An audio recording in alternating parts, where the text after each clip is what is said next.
Right, so this list obviously is going to be massive, and because wrestling belts change all the time, there will be kind of repeats, but kind of not repeats. But everybody just settle down, and yeah, here is every single wrestler and the title they defined. Let's go. Number 55, Toxic Attraction, the NXT Women's Tag Team titles. Born into the world back in 2021, these do not exist anymore because WWE took them and they merged them all into one. Therefore, when it actually comes to the NXT version, I would always think of Toxic Attraction because they were just running wild in NXT for ages with these belts, and I thought they did a damn good job and they set themselves up for the future. Number 54, The Revival, the NXT Men's Tag Team titles. So we are taking these ones from 2013 to 2017, and all I've got to do is tell you this. The Revival, obviously, DIY, and American Alpha. Remember all those matches? Amazing. So, it will never be topped, and given the Revival were kind of the common denominator, they're getting the nod. 53, the Undisputed Era and the NXT Men's Tag Team titles. But if we go from 2017 till now, you got to take Kyle O'Reilly, you got to take Bobby Fish, and you got to take Roderick Strong, throw them in a big blender, and say, hey ho, you did it. Ironically, it would have been even better if we had kept the Revival at NXT, but you still had Logan and Birch, and you had the Street Profits, and you had British Strong Style. And while they never reached the level that their predecessors did, they still did a pretty damn good job. And the Undisputed Era, you know the deal, right at the top. Number 52, Johnny Gargano in the NXT North American title. If Wesley keeps going as he is, he may actually take the nod. But at the moment, it still goes to Johnny Gargano. Now, a lot of this did happen during the pandemic, but Johnny decided, I don't care that there's no fans, I am going to defend this like one Mother Hubbard, and I'm going to have banger after banger after banger. He was also the first guy to win that thing twice. Good for him. 51, Bayley in the NXT Women's title. So we are going back to 2013 to 2017 and try and come up with someone better than Bayley. I mean, even if you could, I would just go, remember that match with Sasha Banks? I win. I mean, when she finally beat her fierce rival in front of that crowd, my word, it basically changed the game. And Bayley is still underrated, even though people still say she's great. Number 50, Shayna Baszler in the NXT Women's title. From 2017 to now, because nobody dominated more than Shayna. Now, thankfully, when we do go back into the modern world, it looks like WWE is going to treat her on the main roster as we did during this run, and we kind of teased it when she first got a call-up, but honestly, Baszler has something that few do. She comes across as legitimate. She is also somebody that is underrated, which is now tying into this championship. We need to change it. Number 49, Mandy Rose in the NXT 2.0 Women's title. I mean, who else? Mandy Rose held this championship for ages, and the only reason she dropped it from nowhere is because she was let go from the company in very controversial circumstances. It does tie back into all the Toxic Attraction stuff, though, because they had this championship and they had the tag titles. Kind of upset they did go and break them up. Could have gone for years. Number 48, Finn Balor in the NXT Men's World title. So we are going from 2012 to 2017. I've said that a lot, but you may have forgotten. A lot of people during this point say it was the peak of NXT, and who was leading the charge? It was none other than Finn Balor. And do you remember those series of matchups with Samoa Joe? They could have headlined any pay-per-view in the world. I mean, it's why when Finn did get called up, he became the first ever WWE Universal Champion. I mean, that didn't work out. But that's just life. Number 47, Adam Cole in the men's NXT title. I mean, from 2017 to 2022, Adam Cole was just the man. He became the longest reigning champion in NXT history, and given that we did have NXT versus AEW, he was leading the charge. And while All Elite Wrestling may have won this war, even though the fans, us were the winners because we got great wrestling, without Cole, who the flub knows what would have happened. I mean, he just delivered every single time. That's why I'm glad he is now a proper main eventer. It's where he should always be. Number 46, Bron Breakker in the NXT Men's World title. And when we move up to the brand new modern version, it is either Carmelo Hayes or Bron Breakker. But because Bron Breakker is newer, and because he held it for longer, I'm giving it to him. I mean, he really did lead the charge when NXT became 2.0. And also, given that he only started like yesterday, he is so damn good. Also, remember when everyone was going, why didn't we call him Steiner? Well, boy, howdy did we find out why. Number 45, R-Truth in the WWE 24/7 title. I mean, we do not need to say anything. This trinket was bizarre anyway, but without R-Truth, it would have been absolutely ridiculous. Never forget that this man is a bona fide hero. Number 44, Crash Holly in the WWF Hardcore title. One for the old guard, but trust me, as much as R-Truth kind of defined the 24/7 era, when it came to the old school Hardcore Championship, man, did Crash Holly smash that. So I think he realised, I'm never going to be a proper super duper world champion, but I can insert myself into this mix. I tell you, he was an absolute joy. He passed away way too soon. It was really quite sad. Number 43, the $1 Million Man and the $1 Million Championship. I mean, if you want to argue this, you're actually wasting your life, but feel free. Number 42, Vince McMahon and the WWE CW World Championship. Ruh-roh. But seriously, it's nice and simple. When you do go and watch WWE's version of ECW, the one thing you will remember is that Vince McMahon made himself the champion. Now, I'm not saying this is a good thing. I'm not saying it's a bad thing. I am saying that when I talk about people that defined a certain prize, well, I can't get this out of my mind, so I'm giving it to Vinnie Mac. Number 41, Mark Henry and the ECW title. Thankfully, there was a round 2 to this where we kind of sorted things out from 2008 to 2010, and we made Mark Henry a world champion, and he used this to turn his career around, because the following year he did his whole Hall of Pain stuff and everything with John Cena. That's when you give him a massive round of applause. He smashed it. Number 40, TAKA and the WWF Light Heavyweight title. Do you want to know why this belt existed? Because WCW had their Cruiserweight division. Back in the late 90s, anything WCW did, WWF had to do, and vice versa. It was a very confusing time. MICHINOKU was the guy from day one, though, and honestly, he does not get the plaudits he deserved. He was going out there, having incredible matches, to which Vince McMahon probably went, who cares, you ain't a big guy. So what everyone has to do today is go and watch some of these. It's quite frankly ridiculous. Number 39, Shane Helms and the WWE Cruiserweight title. 2002 to 2007 is where we're looking here, because of course WWE did incorporate all the World Championship Wrestling belts, and Shane Helms, when he got this, went, all right, I'm gonna show you. And he held it for 385 days, and while the company never really got behind this one either, he did as good a job as he could have done.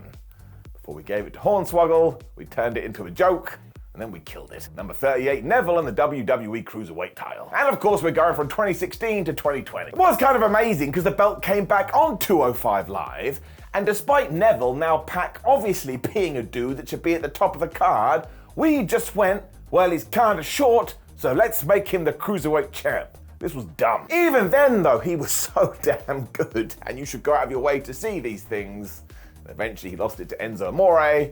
Then once again, Vince McMahon decided he didn't want a championship like this, so poof, it was gone. Number 37, Santos Escobar and the NXT Cruiserweight title. Well, until it did come back on NXT from 2020 to 2022. And look, Santos Escobar did as much as he could with this, but you could just smell it in the air. The same old story. WWE didn't really care. And he also only became the champion because Jordan Devlin couldn't get into the USA due to travel issues. But look, there's a reason Escobar is on the main roster right now, and it's mostly what he did with this title. It's very, very good, and I still don't really think he's been able to show that on Monday and Friday nights. Number 36, Pete Dunne, the NXT UK Men's World Championship. I mean, nobody else could be here, because even though Tyler Bate kicked these things off and Gunther/Walter had an incredible run, when Pete Dunne had it for about 12 years, he just made this thing worth a damn. Now, actually, it was a 685-day reign, but this kind of ties into other superstars we've talked about. He was so impressive, eventually the company went, well, we better call him up now. And what's he doing? He's on flubbing SmackDown. Dude is amazing. Number 35, the British Bulldog and the WWF European title. Now, sadly, this is tainted due to all that madness that happened in that UK pay-per-view with Shawn Michaels, but let's push that to one side. The British Bulldog was the inaugural winner of this thing, and given that he was from the UK, well, it just worked. It also kind of felt like, even though it got hot potatoed around after a while, Davey Boy Smith actually cared about this thing, so you know the deal, that comes out of your television, and all of a sudden you care too. Number 34, John Cena and the WWE US title. So we can go quite long here, starting all the way back in 2003 and going all the way to 2020. But not only was this John Cena's first major title in the WWE, when he re-won it in like 2015 and started doing his open challenge, honestly, that guy saved the whole damn thing. I mean, this was proper taking the man that John Cena was and ensuring the title came with him.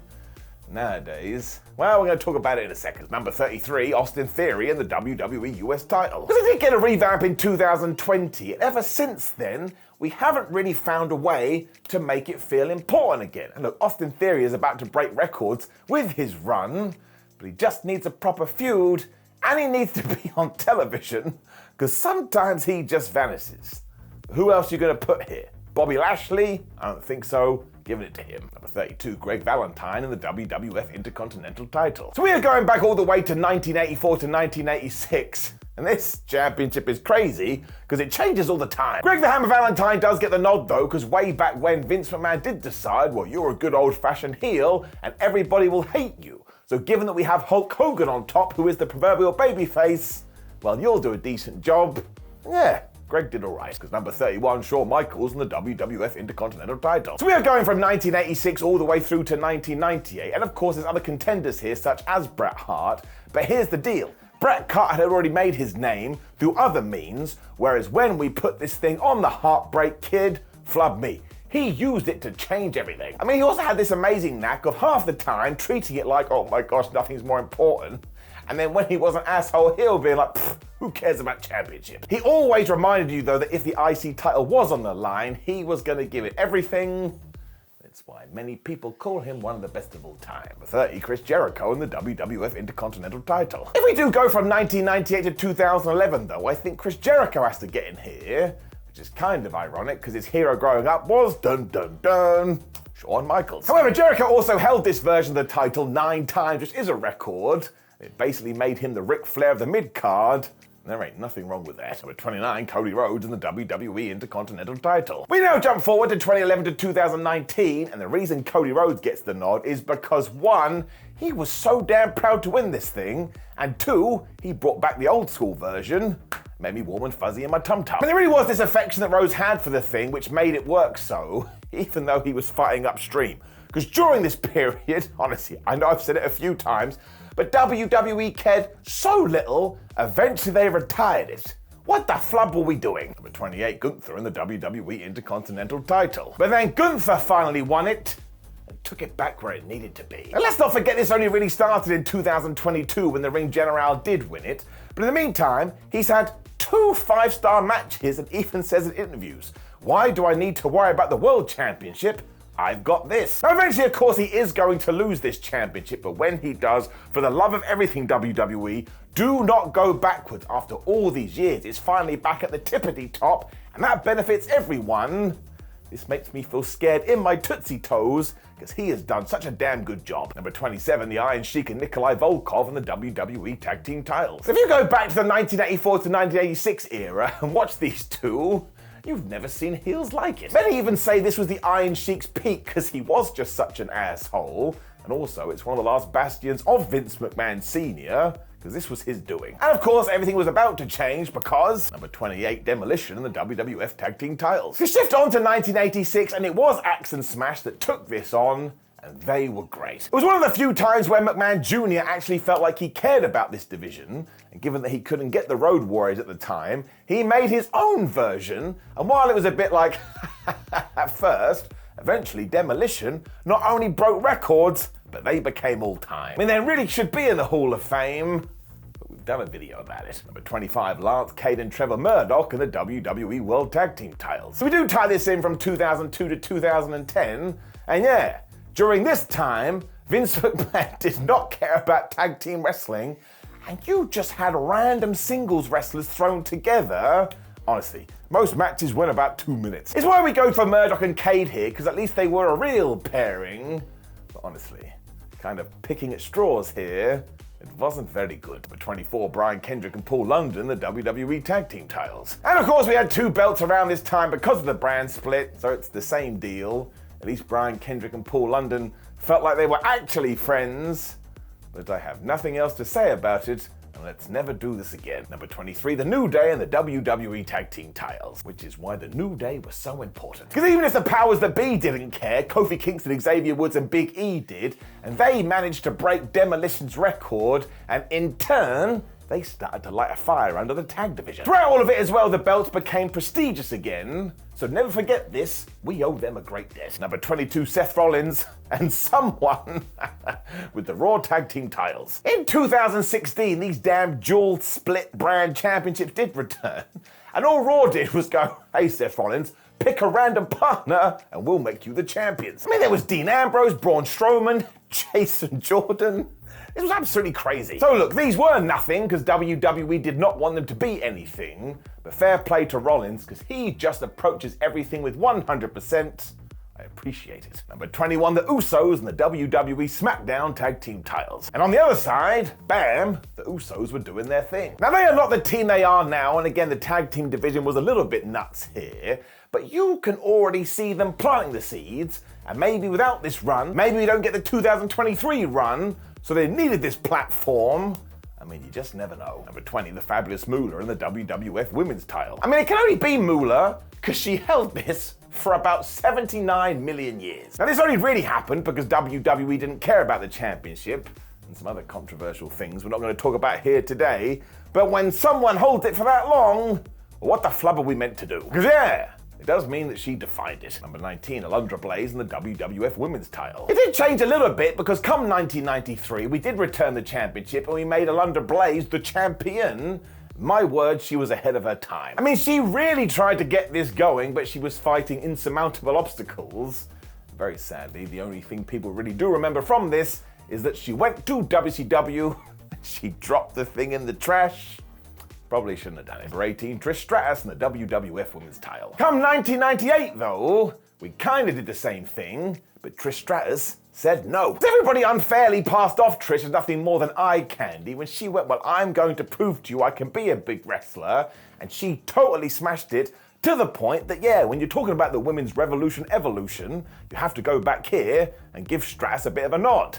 Thank you, Trish. I mean, it's why this title belongs to her even now. She really did set the bar. Number 17, AJ Lee and the WWE Divas title. Sadly, this meant nothing to WWE, who did introduce the Divas title in 2008. And well, we all remember what happened with that. AJ Lee did see things a little bit differently though, because she decided, well, a belt is a belt, and if I'm going to be the champion, I shall treat myself as such.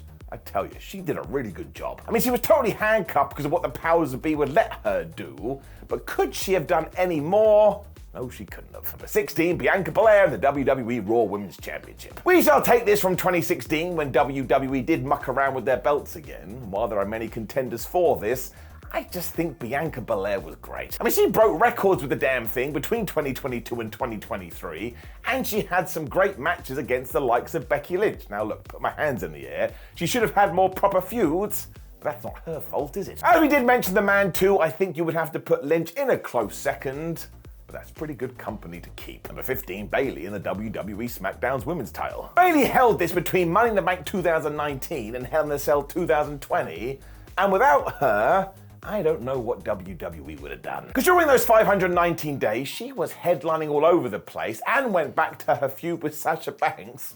And these two, man, they don't miss. So we did talk about this earlier when we mentioned her NXT run. We need to put more respect on her name. Number 14, Asuka and the WWE Women's title. WWE tinkered with all these once again in 2023, and so far Asuka has been the only champion. So what else are we meant to do? Well, it has been a bit weird because she is feuding with Bianca Belair and Charlotte Flair, and kind of playing third fiddle. And you shouldn't do that to the Empress of Tomorrow. I mean this from the bottom of my heart. She's genuinely one of the best wrestlers ever. Maybe you should treat her that way. Number 13, Rhea Ripley in the WWE Women's World Heavyweight Championship. And in the same vein, Rhea Ripley. It is kind of similar, because I bet if you give it a year or two, Rhea is absolutely going to smash this industry.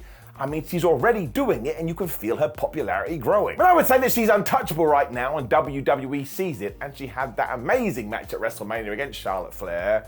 But again, we changed up the belts, and she's the only person to hold it. There's no other choice. Number 12, Hulk Hogan and many WWF championships. I mean, it doesn't matter what the top title was between 1984 and 1987, Hulk Hogan was all over it. Hulkamania was also running wild at this time, and why we may forget today, because a lot has happened, when you do go back and watch it, yeah, it's totally crazy. And without all this, well, you probably don't get what wrestling is today. Number 11, Bret Hart and the WWF title. I mean, I have the Winged Eagle Championship right over there for one sole reason. When I look at it, who do I think of? Bret the Hitman Hart. And his run in the mid-90s does get a little bit over-scrutinized because the whole industry was going through a hell of a lot, but I don't think I'd be watching wrestling today if it wasn't for Bret. So it's my list, And he's going in. Number 10, Steve Austin in the WWF title. It all changed in 1998 once again, and who was leading the charge and would do, basically, forevermore? Stone Cold Steve Austin. I mean, we don't actually need to talk about this, because if you don't know, where the flub have you been? Number 9, JBL in the WWE title. Things get complicated in 2002, because all of a sudden we did have belts all over the place, but on SmackDown and the World Championship, we gave it to JBL. Fair play to him, he did all right with this. Nobody saw this coming because it was just a massive character change. But John Bradshaw Layfield was such an asshole heel, and he held it for so long, well, go see for yourself. He gets mega boos. That's why he always remains in my head. Number 8, Triple H in the World Heavyweight title. I mean, seriously, who else? Now, this was going down on Raw at the same time, and of course it was controversial, because even today people are like, oh my gosh, Hunter Hearst Helmsley never lost to anyone.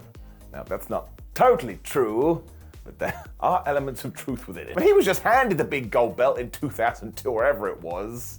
That was a really bad idea, but he certainly defined it. Number 7, John Cena in the WWE title, which is when 2005 came along, and the rise of Jonathan Cena. Very much the equivalent of a modern-day Hulk Hogan, Cena just took his shot and flew to the top of the card, where he was so popular, we even gave him a belt that span, because that was part of his gimmick.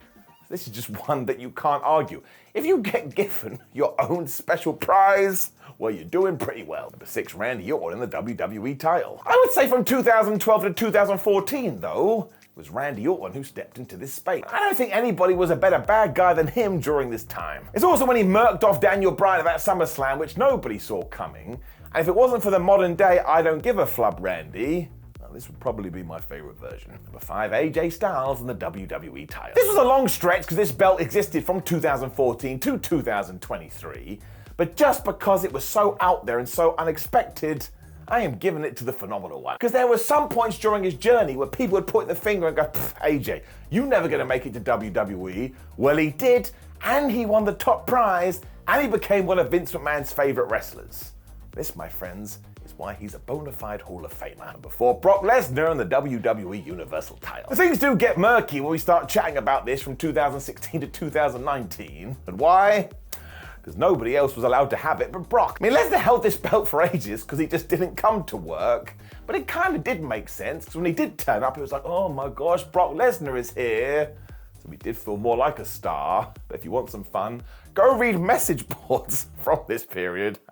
It's hilarious. Number 3, Roman Reigns in the WWE Universal title. Which of course brings us to our tribal chief. We do go back to 2019 and we all know the deal. He has now held this for over 1,000 days. So how the hell are you going to pull another name out of that hat? He also uses to turn himself into a megastar, and there's no turning back now. WWE always wanted him to be a Stone Cold Steve Austin or a John Cena, and he's made it. And I tell you, when he does make his sporadic returns in 10 years, everybody's going to go wild, and a huge reason is because of this reign. The irony. Number 2, Seth Rollins in the WWE World Heavyweight Championship. Well, we're here again. This belt's only existed a few months, and it's had one owner.